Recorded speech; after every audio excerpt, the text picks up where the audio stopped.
जिसकी कोखिते जन्म लिया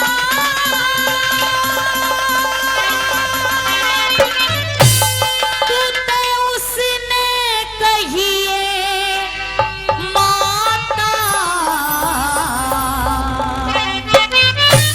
हेरा जुल्मी जो बन काम देव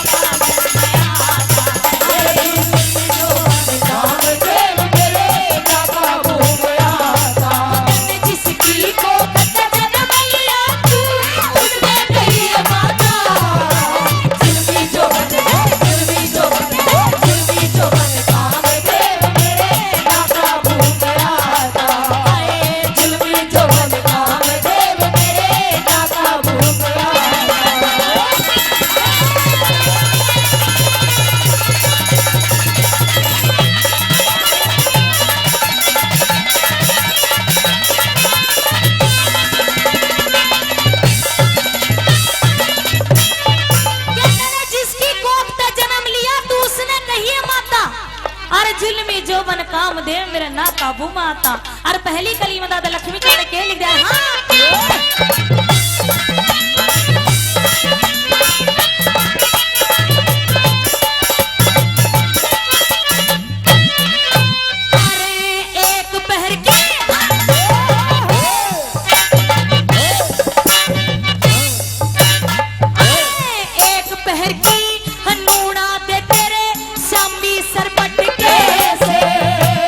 पूर्ण मल तेरा रूप देखते मेरा जीवन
सके इतना दम होगा इसमें। एक बार जोरदार ताली हो जाए, जोरदार ताली से गाओ की।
बुजुर्ग ज्यादा। मैं बता देती हूँ कि नौजवान तो बस ऐसे ही हैं, आज है कल पता नहीं किसी और के हो जाएंगे। लेकिन कहते हैं कि नया 9 दिन और पुराना बुड्ढों का प्यार फिर भी लंबा समय तक चलेगा। तो चौथी अंतिम कड़ी में बताया कि मर्द और वीर का जोड़ा होना चाहिए। और अगर जोड़े से प्यार नहीं होता कि अगर मर्द 60-70 साल का है और घोड़िया 20-22-25 साल की है जब भी दुखी, और अगर मर्द छोटी उम्र का है और बहू बिल्कुल ठल्लड़ है फिर भी मजा नहीं आता। तो इसीलिए